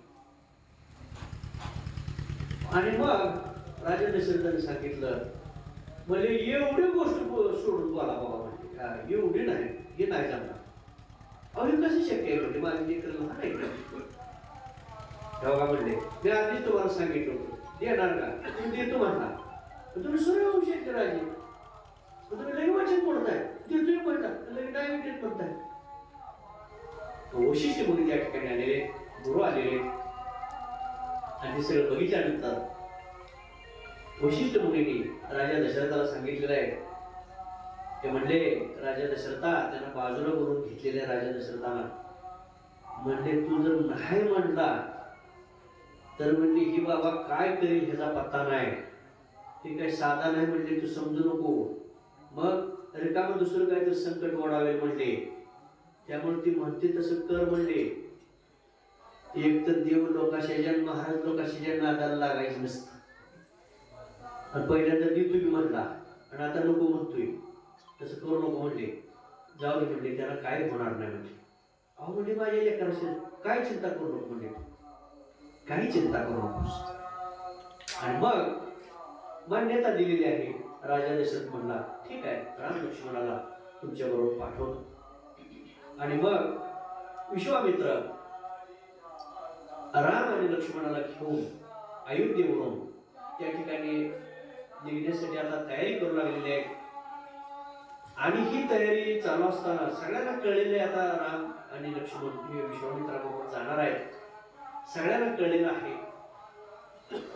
आणि मग कौशल्यालाही त्या ठिकाणी दुःख झालेलं आहे की आता कसं काय हे मनात त्यांच्याबरोबर चाललेले आणि हे कसे राहणार, काय करणार याची सगळ्यांना चिंता वाटू लागलेली आहे. आणि मग विश्वामित्र या दोघांना घेऊन त्या ठिकाणून अयोध्या नगरीवरून आता निघालेले आहेत. आणि त्या ठिकाणी जात असताना जायच्या अगोदरच सगळ्यांना दुःख झालेलं आहे. आता काय होतं काय नाही ह्याचं मनाच्या द्विधावस्थेमध्ये सगळे सापडलेले आहेत की काय करावं आणि काय नाही. नको म्हटलं तरी अडचण आहे, नको म्हटलं तरी अडचण आहे. आणि मग सगळ्यांचं सांत्वन करण्यात येत आहे, सगळ्यांना त्या ठिकाणी बोध केला जातोय. आणि विश्वामित्रांनी सांगितलं वशिष्ठ मुनींना, म्हणजे तुम्ही थोडं समजावून सांगा, ह्यांना दुःख करू नका म्हणून सांगा. सर्व प्रकारचा बोध त्या ठिकाणी वशिष्ठ मुनी करू लागलेले, सांगू लागलेले राजा दशरथाला की काही चिंता करू नसतो. आणि मग हे सगळं चालू असताना, सगळी चर्चा चालू असताना प्रभू रामचंद्र सुद्धा, देव सुद्धा त्या ठिकाणी विश्वामित्रांना आणि वशिष्ठ मुनींना सगळ्या गोष्टी जाणून घेत आहेत त्यांच्याकडून. आणि विश्वामित्र सगळं सांगत असताना देव त्यांना विनंती करतात, प्रभू रामचंद्र, की तुम्ही मला थोडा बोध करा.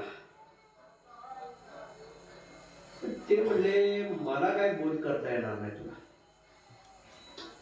असं कसं म्हणले, तर तुम्ही तर एवढे मोठे ऋषी म्हणले आणि मला थोडं माझ्या काही शंका समाधान प्रश्न काय असतील ते म्हणजे मला विचारावं लागतील. ते म्हणले, हे बघ म्हणले, ह्याच्यात तुला काय कळणार नाही, म्हणजे देव असले तरी तुला कळणार नाही. आतल्या आत म्हणजे तोंडा प्रश्न म्हणते ते म्हणले का असं होणार नाही, तुम्ही सांगा मला का शेती दर्शन काढा. मग त्यांनी सांगितलं की तुझे गुरु वशिष्ठ मुनी आहेत आणि ते तुला सगळं सांगतील, मला सांगण्याचा अधिकार नाही. मग कोणाला सांगण्याचा अधिकार आहे ते सुद्धा ते सांगतात. म्हणजे जो आपला शिष्य नाही त्याला सुद्धा उपदेश करता येत नाही. अशिष्य म्हणायचा, तो शिष्य नाही त्याला उपदेश करता येत नाही. दुसरी गोष्ट, अजून कोणाला उपदेश करता येत नाही. शिष्य आहे पण ऐकत नाही त्याला सुद्धा उपदेश करता येत नाही. मग मग उपदेश करायला कोणाला? गुरुनी. ते म्हणजे सत्शिष्याला उपदेश केला जातो. आता तुम्ही कुठल्या घरी गेल्यावर चालायचं, इथं नाही, घरी गेल्यावर चालायचं. आपण अशिष्यामध्ये आहे का शिष्य नसणारामध्ये आहे का असून न ऐकणारात आहे का सगळं ऐकण्यात आहे, हे तुमचं घरी जाऊन बघायचं. पहावे आपणाशी आपण या नाव ज्ञान. आणि मग वशिष्ठ मुनींना विश्वामित्राने विनंती केली. बघा, साधू संतांच्या ठिकाणी लहान मोठेपणा नसतो. आपल्याला त्याला काय येते का, त्याला काय येते असं म्हणणाराच काय येत नसतं. तो जाते नसतो, तर तो त्या स्थितीला पोहोचलेला नसतो. आणि म्हणून तिथं विनंती केली विश्वामित्राने वशिष्ठ मुनींना, म्हणजे तुम्हीच आता थोडा उपदेश करा. ठीक आहे म्हणजे. मग त्यांनी उपदेश करायला सुरुवात केलेली. राजा दशरथ बसलेला आहे, विश्वामित्र आहे, प्रभू रामचंद्र आहेत. बघा कसा त्रिवेणी संगम झालेला आहे, त्रिवेणी संगम. आणि मग वशिष्ठ मुनी ज्ञान सांगायला गेले प्रभू रामचंद्राला, की म्हणले तू जसा आहेस तसा शुकमुनी सुद्धा तुझ्यासारखा होता, वैराग्यशील असा होता. मग शुकमुनीची कथा त्या ठिकाणी सांगितली जाते आणि ती कथा तू ऐक म्हटली. मग आता शुकमुनीची कथा त्या ठिकाणी सांगू लागलेले. शुकासारखे वैराग्य नाही, अत्यंत वैराग्यशील असा हा शुकमुनी, तो सुद्धा स्त्री संघामुळे कसा नाडला गेला याची कथा, अज्ञान कसं निर्माण झालं याची कथा त्या ठिकाणी वशिष्ठ सांगू लागलेले. आणि कथा सांगायला सुरुवात झालेली आहे. शुकमुनीची कथा आहे. व्यासांचा पुत्र आहे हा, व्यास मुनींचा. व्यास मुनींचा पुत्र आहे शुकमुनी. आणि व्यासाच्या पोटी जन्म झाल्यानंतर, जन्म झाल्या झाल्या हा त्यांच्यापासून निघाला आणि चालत जाऊ लागला. चालत झाल्यानंतर व्यास मुनी म्हटले, मी अजून तोंड सुद्धा बघितलं नाही लेकराचं. तोंड म्हणली ही माझ्यापासून दूर चाललाय, अजून लेकराचं नाव ठेवायला तोंड बघितलं नाही. तोंड म्हणली ही जन्म झाल्या झाल्या असा चालत कसा चाललाय. म्हणायचं तोंड माझ्या लेकरात तर मला तोंड बघावं दिसते का नाही. म्हणून शुकमुनी पुढे चाललेले आहेत आणि व्यास मुनी त्यांच्या मागे चाललेले आहेत. आणि मागे जात असताना ते हाका मारायला लागले शुकमुनीला. थांब म्हणजे मी आलोय. शुकमुनीला म्हणायचे, शुका थांब मी आलोय, थांब जरा मला भेट आणि मला भेटून जा, तुला कुठं जायचंय, तू कुठं चाललेला आहेस असं म्हणत हाका मारत मागे चाललेले आहेत. शुकमुनी त्यांना ओढ द्यायला तयार नाहीत, महागाई म्हणून बघायला सुद्धा तयार नाहीत. इतक्या भडक स्थितीला पोचलेले शुकमुनी पुढे चालू लागलेले आहेत. आणि मग मागून जाऊन त्यांनी शुकमुनीला गाठलेलं आहे. म्हणले मी इतकं पळतोय माग आणि तू पुढे पळतोय, म्हणले कसलंच बोलायला तयार नाही. मला ओढ तर द्यायची म्हणते तू म्हणलं, मी बोलल्यानंतर ओढ तर द्यायची, तू ओढ सुद्धा द्यायला तयार नाही. तेवढं सुद्धा ऐकून न घेता ते पुढेच चालू लागले, काहीच बोलायला तयार नाही. आणि मग ती स्थिती त्यांनी बघितल्यानंतर लक्षात आलं व्यास मुनीच्या की शुक मुनी किती ब्रह्मस्थितीला पोहोचलेले, आत्मस्थितीला पोहोचलेले. आणि मग शुकाने सांगितलं की मला सगळीकडे ब्रह्म दिसतंय आणि म्हणून मला बोलण्याची इच्छा नाही, पाहण्याची इच्छा नाही, दुसरं काय बघण्याची इच्छा नाही. आणि एवढं स्थितीला पोचलाय हा, तर खरंच ब्रह्मस्थितीला पोचलाय का आपला मुलगा, ह्याची तपासणी करावी म्हटले व्यास मुनी. आणि मग त्याने झाडाजवळ गेले आणि झाडाला हाक मारायला लागले. झाडाला हाक मारायला लागले नंतर झाड आतून ओ म्हणायला लागलं. झाडाला हाक मारलं, झाड ओ म्हणायला लागलं. दगडाजवळ गेलं का दगड सुद्धा ओ म्हणायला लागलं. म्हणजे आतून प्रतिध्वनी त्याला ओ म्हणून यायला लागला. म्हणजे एवढ्या ब्रह्मस्थितीला शुकमुनी पोचलेले आहेत. त्यांच्या लक्षात आलं. ते पुढे चाललेले, ते मागे चाललेले, असे करत करत एका सरोवराच्या जवळ आलेले, तळ्याच्या जवळ आलेले. आणि त्या ठिकाणी स्त्रिया स्नान करत होत्या आणि नग्न अवस्थेत स्नान करत होत्या त्या ठिकाणी. आणि त्या ठिकाणी शुकमुनी पोचलेले. शुकांच्या अंगावरती कपडे नाहीत, तेही नग्न अवस्थेत आहेत. कसलेही कापड नाही अंगावर त्यांच्या, असं दिगंबर अवस्थेत ते चाललेले. आणि ते जवळ आल्यानंतर लग्न अवस्थेत स्नान करणाऱ्या स्त्रियांनी त्यांना पाहिलेलं आहे. त्याला काही वाटलं नाही आणि शुकमुनीलाही काही वाटलं नाही. तसाच पुढे चालला. मागावून वडील येत होते व्यासमुनी. ते जवळ आल्यानंतर मात्र त्या स्त्रिया लाजू लागल्या, काय पाण्यात दडायला लागल्या, काय अंगावरती वस्त्र घेऊ लागल्या. अशा पद्धतीनं लज्जित अवस्था त्या स्त्रियांना झाली. आणि व्यास मुनींना मात्र आश्चर्य वाटलं. तो म्हणजे असं कसं काय म्हणले? म्हणजे मी तुमच्या आज्याच्या वयाचा म्हणले, तुम्ही मला लाजायला लागला. आणि पोरग म्हणजे एवढं गेलं, त्याला लाजला नाही, मला कसं लाजायला लागलाय? माझ्या पुढेच शुकमुनी गेली, त्याला तुम्ही लाजला नाही. आणि मी तुमच्या आजीच्या वयाचा आहे म्हटलं, माझं वय किती, तुम्ही माझ्या नाती असल्यासारखं म्हणा, तुम्ही मला बघून कसं लाजला? हा प्रश्न व्यास मुनींनी त्या स्त्रियांना केलेला आहे. म्हणजे असं कसं काय म्हणले तुम्ही? त्याने एक उत्तर दिलं त्या स्त्रियाने, ज्याला लाजला नाही मला कसं तुम्ही लाजायला लागला? स्त्रियांनी सांगितलं, म्हणले त्यांच्या ठिकाणी भेद नाही, शुकमुनींच्या ठिकाणी भेद नाही कसल्याही प्रकारचा, म्हणून आम्हाला त्याचं काय वाटलं नाही. पण तुमच्या ठिकाणी थोडा भेद दिसला म्हणून म्हणले आम्ही लाजलो. कशावरून तपासणी केली म्हणला माझ्या भेदाची तुम्ही? मी काही साधा आहे का म्हणला? व्यास मुनी म्हणजे काही साधी गोष्ट नाही. किती ग्रंथ लिहिले, किती पुण्य, किती सेवा, त्याचं वर्णन करता येत नाही अशी व्यास मुनी. ते म्हणलं माझी तपासणी कशी केली? माझ्या ठिकाणी भेद आहे म्हणून तुम्ही, आणि त्याच्यात भेद नाही आणि माझ्यात भेद, असं कसं म्हणला? म्हणजे ते ज्ञानी आणि मी अज्ञानी, ते ज्ञानी मी अज्ञानी, ते कशावरून तुम्ही म्हणताय? तर तुमच्या ठिकाणी हा भेद दिसल्यामुळं म्हणले. असं कसं काय? कशावरून याची तपासणी काय?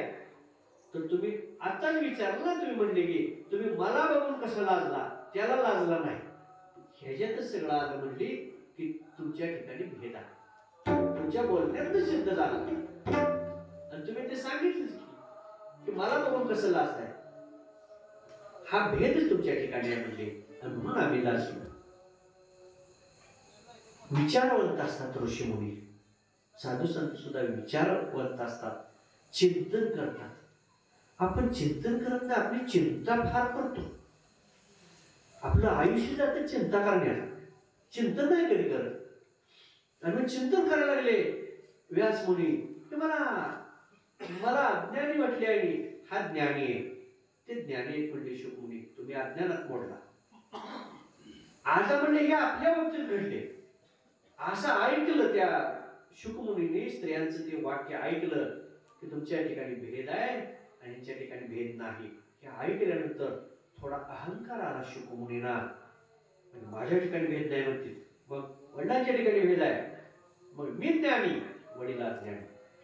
पुढं पुढं चालल्यानंतर व्यासमुनीने विचार केला, आपल्या मुलाला गर्व झाला, म्हणले मी ज्ञानी आहे, आणि तो जर असाच गर्वात राहिला तर म्हणजे एके दिवशी त्याचं कार्य संपुष्टात येईल, त्याला ज्ञानही मिळणार नाही, सेवाही घडणार नाही, भक्ती घडणार नाही. मग ह्याचा अहंकार दूर केला पाहिजे आणि त्या अज्ञानातून ह्याला बाहेर काढला पाहिजे, असा विचार करू लागले व्यासमुनी. आता काय करायचं? एक गोष्ट सांगू का तुम्हाला, कवा सांगत नाही पण आज सांगतो.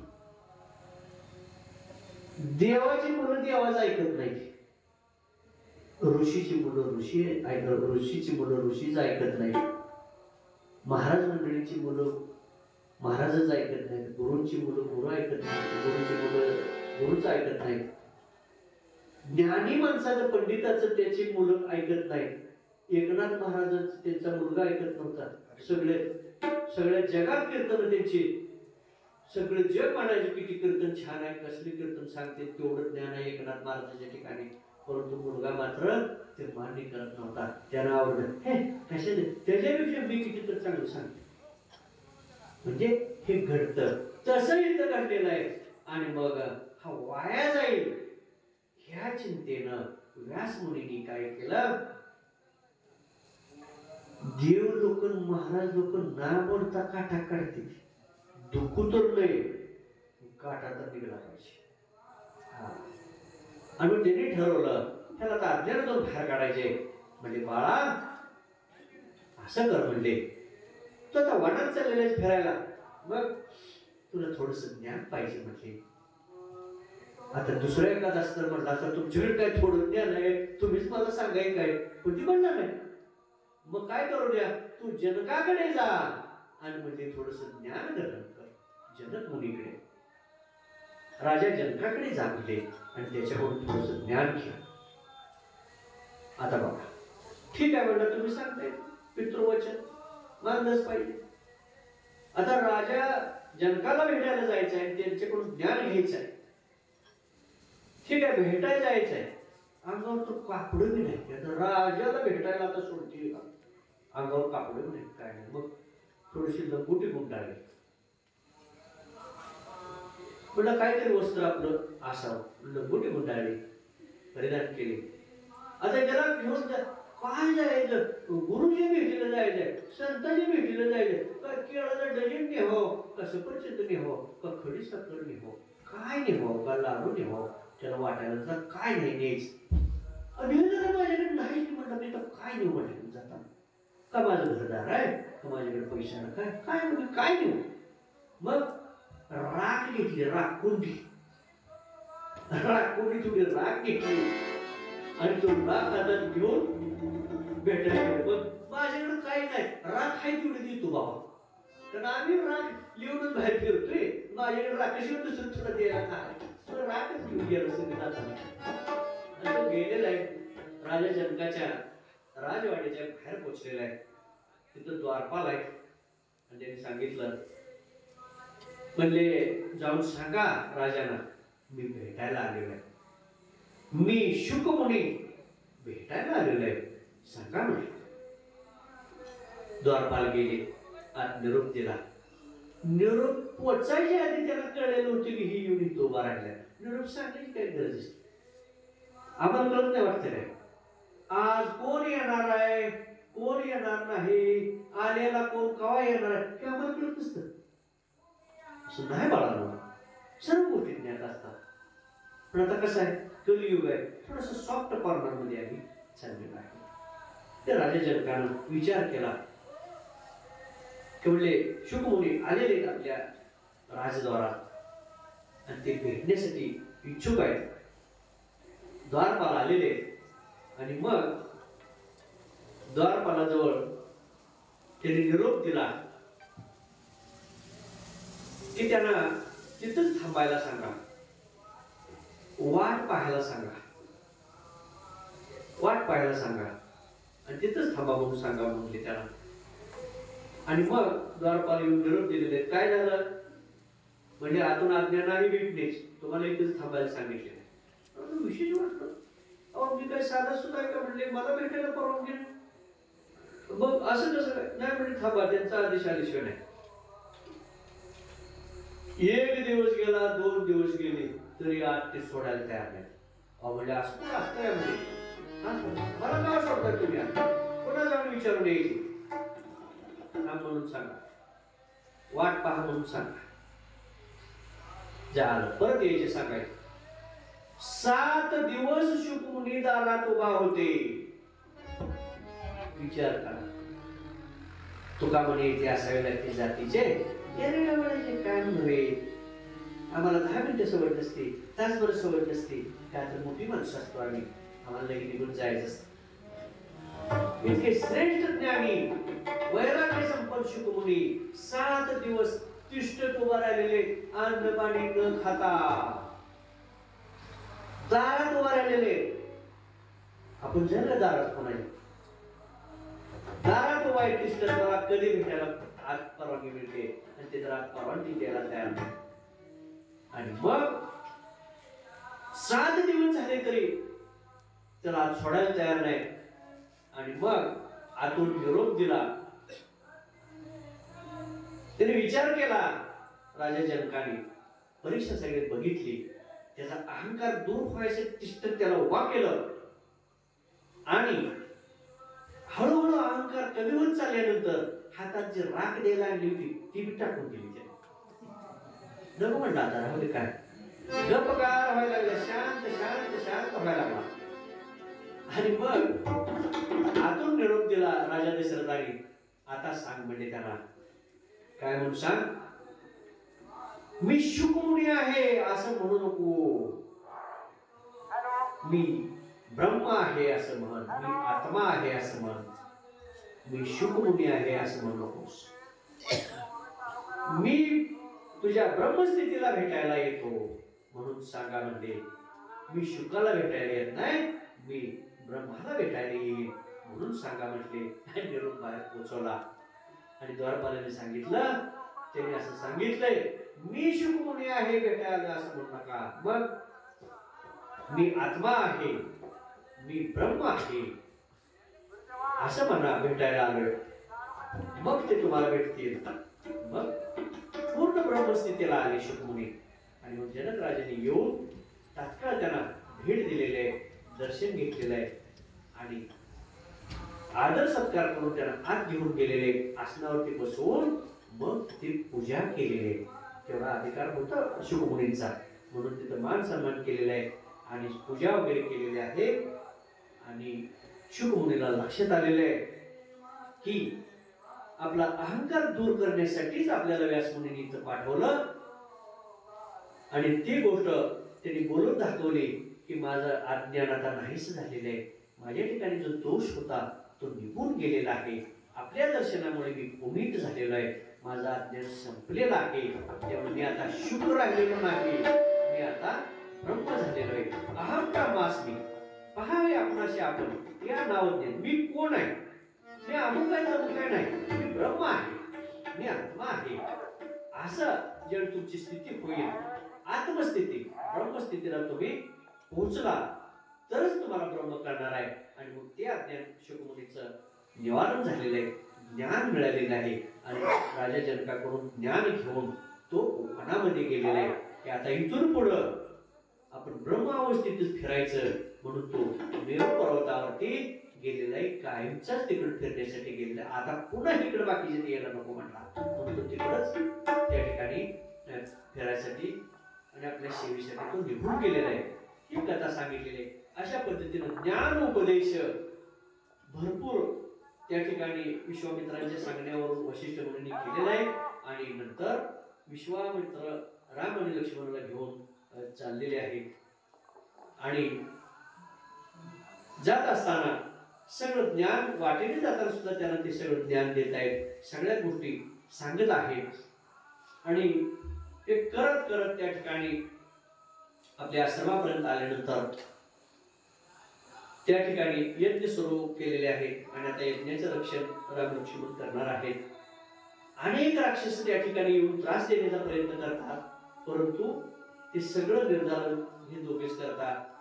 कारण तर देवापुढे कुणाचीही मात चालणार नाही, कोणतीही शक्ती तिथं बाधा आणू शकणार नाही. निर्विघ्नपणे ते सगळे यज्ञ पार पडू लागलेले आहेत. आणि जे संकट येत आहेत, जे राक्षस मंडळी येत आहेत त्रास द्यायला, त्याचं वध त्या ठिकाणी भगवंताच्या हातून होत आहे.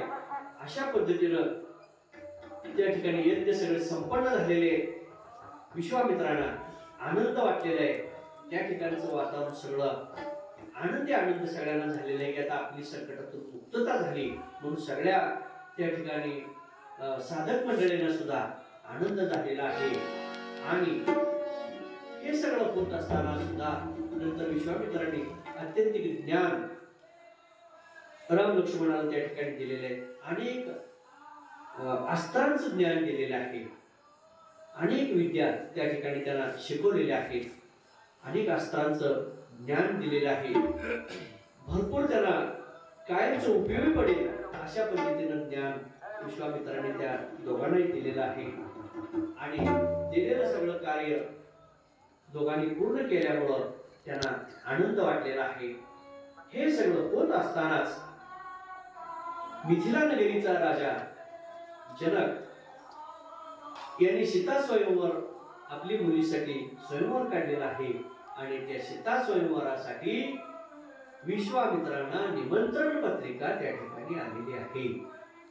आणि सीतेच्या स्वयंवरासाठी येण्यासाठी ते निमंत्रण आलेले आहे. ते निमंत्रण पत्रिका वाचतात आणि मग राम आणि लक्ष्मणाला त्या स्वयंवरासाठी घेऊन जाण्यासाठी विश्वामित्र त्या ठिकाणून निघतात. आणि मग जात असताना वाटेमध्ये एक त्या ठिकाणी प्रदेश, एक वन त्या ठिकाणी आढळते. त्या अत्यंत त्या ठिकाणची असलेली सगळी झाडं झुडपं अत्यंत विद्रूप अवस्थेत आहेत. पानं जळलेले, सगळा शुकशुकाट दिसतोय, सगळीकडे पानं पडलेले झाडाची. अतिशय दुर्दशा अवस्थेत सगळं तो आश्रम त्या ठिकाणी दिसत आहे. आणि मग प्रभू रामचंद्र विचारत आहेत विश्वामित्रांना की ओसाड पडलेलं तिथं कोणाचा आश्रम आहे. त्यावर त्यांनी सांगितलं हा गौतम ऋषीचा आश्रम आहे. म्हणजे असं का झालेलं आहे तर या ठिकाणी अहिल्या शीळ होऊन पडलेले, गौतम ऋषीच्या शापाने ती शीळ होऊन पडलेली आहे. आणि म्हणून गौतम ऋषी या ठिकाणून निघून गेलेले आहे. आणि म्हणून हा आश्रम सगळा ओस पडलेला आहे. आणि मग त्या ठिकाणी हे असं का घडलं याचा वृत्तांत, ही कथा, अहिल्याची कथा त्या ठिकाणी विश्वामित्रांनी प्रभू रामचंद्रांना ते सगळा इतिहास सांगितलेला आहे. ते कशामुळे विघ्न आलेलं आहे ते सांगितलेलं आहे.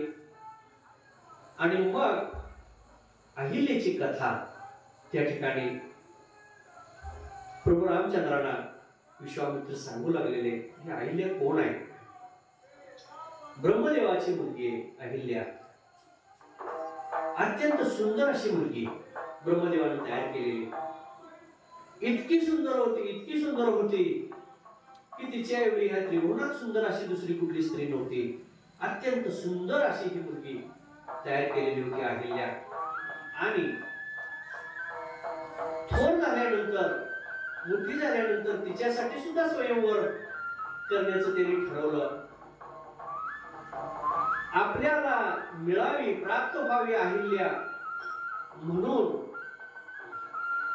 अनेक जण प्रयत्न करत होते. कोण कोण प्रयत्न करत होते? स्वतः इंद्र